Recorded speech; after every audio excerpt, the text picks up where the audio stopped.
হ্যাঁ, সেটা অ্যাক্টিংয়ে হোক, সেটা গেটআপে হোক, সেটা আমার কথা বলায় হোক, হাঁটা চলায় হোক, একটু তো আলাদা। দর্শক তো এটা চায়, দর্শকদের ওই চাহিদাটা আসলে হ্যাঁ। কাজ করার কাজ আমি শুধু আমার জন্য করলে হবে না, কাজ আমার অডিয়েন্সের জন্য করতে হবে।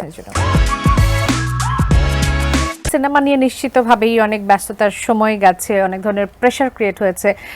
পুরো ঈদের সময়টা সিনেমা নিয়ে কতটা প্রেশার ছিল? না, প্রেশার ওইভাবে আমি কখনোই চিন্তা করি না। আমার কাছে মনে হয় যে আমার কম্পিটিশন হয় আসলে আমার সাথে।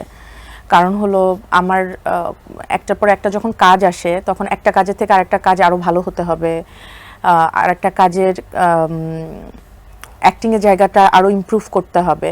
তো আমার চাপ আসলে আমার নিজেকে নিয়ে।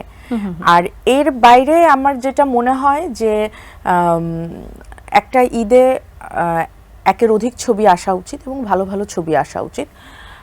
প্রতিযোগিতাটা বাড়ে। প্রতিযোগিতা ওইভাবে আমি দেখতে চাই না আসলে। ওইটা প্রযোজক দেখবেন যে কোন ছবি থেকে কোন ছবি বেশি ব্যবসা করলো, ওইটা আমার পার্ট না। আমার পার্ট যেটা মনে হয় যে আমার কলিগদের ছবি ভালো যাচ্ছে, আমার কলিগদের ছবি দর্শক হলে গিয়ে দেখছে, এবং অ্যাট এ টাইম আমার ছবিও দর্শক হলে গিয়ে দেখছে, এটাই অনেক আনন্দের। এবং এরকম চলতে থাকলে যে ইন্ডাস্ট্রিটার আমরা স্বপ্ন দেখি, যে আমরা যে ফিল্ম ইন্ডাস্ট্রিটার স্বপ্ন দেখি যে এখানে অনেক আর্টিস্ট থাকবে, অনেক রমরমাট জমজমাট একটা পরিবেশ থাকবে, হ্যাঁ, এবং শুধু ঈদে না, ঈদ ছাড়াও অনেক ছবি রিলিজ হবে, সেসব ছবিও ব্যবসা করবে। এইটার জন্য না, কম্পিটিশন বাদ দিয়ে এটার জন্য সুস্থ ধারার আরো ভালো ভালো ছবি আসা উচিত। কোনো একটা পক্ষ হয়ে যাওয়া উচিত না, সবার ছবিকে সাপোর্ট করা উচিত। সবার ছবি সবার, যেটা এখনো স্টার্ট হয়নি ওভাবে, হয়তো সামনে আরো হবে আগের থেকে বেটার।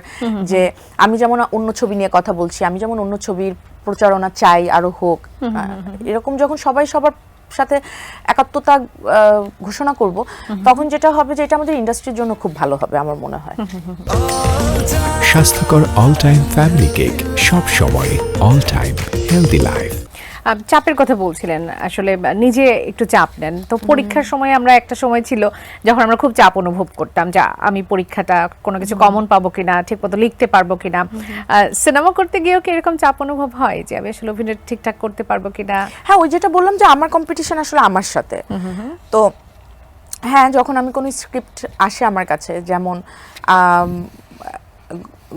সুড়ঙ্গর পরে আমার হাতে ফিল্মের অনেক স্ক্রিপ্ট এসছে, যেহেতু অনেকদিন পরে আমাকে আবার দর্শক বড় পর্দায় দেখেছে, এবং আমার যারা শুভাকাঙ্ক্ষী আছেন, যেসব প্রডিউসার এবং ডিরেক্টর, তারা যেহেতু অনেক বছর পরে আমাকে আবার হলে বড় পর্দায় দেখেছেন, প্রায় 3-4 বছর পরে। তো তখন আমার কাছে অনেক স্ক্রিপ্ট এসছে, অনেক মুভির অফার এসছে।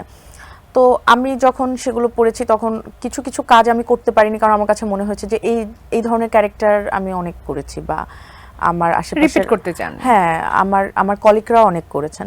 তো এটা আমি চাইনি। তারপরেও আমি করতাম যদি আমার কাছে মনে হতো যে কোনো একটা জায়গায় আসলে সবকিছু ব্যাটে বলে মিলে গিয়েছে। হ্যাঁ, তখন হয়তো ওই ক্যারেক্টারটা নিয়ে আমি ওই ক্যারেক্টারটাকে কিভাবে ডিফারেন্ট করা যায় ওটা আমি চিন্তা করতাম। তো প্রথমেই যখন দেখি আমি যে ওই চরিত্রটা আমার পছন্দ হচ্ছে না, বা চরিত্রটা আমি যেরকম চাচ্ছি ওরকম না, তখনই আসলে আমার মনে হয় যে না, এই প্রজেক্টটা থেকে আমি সরে যেতে চাই। তারপরে যখন দেখি আরো আনুষঙ্গিক অন্যান্য সেক্টরের বা অন্যান্য যেগুলো আমার মনে হয় যে এগুলো খুব জরুরি, সেগুলো আমার মিলছে না, তখন আসলে আমার করা হয় না। তো রিসেন্টলি আমি যে কাজগুলোই করেছি, আমি চেষ্টা করেছি যে দর্শক যেন ওই থাকে না যে তোমার একটা কাজ দেখলাম, আচ্ছা তারপরের কাজটার চরিত্রটি অন্যরকম লেগেছে কোনো এক জায়গায়, হ্যাঁ, সেটা অ্যাক্টিং এ হোক, সেটা গেটআপে হোক, সেটা আমার কথা বলায় হোক, হাঁটা চলায় হোক, একটু তো আলাদা। দর্শক তো এটা চায়, ওই চাহিদাটা আসলে, হ্যাঁ। কাজ আমি শুধু আমার জন্য করলে হবে না, কাজ আমার অডিয়েন্সের জন্য করতে হবে। অনেকে, আমি জানি না, এরকম অনেকের ধারণা থাকতে পারে যে আচ্ছা আমি ভালো কাজ করছি, এটা আমার জন্য অনেক বেশি পাওয়া।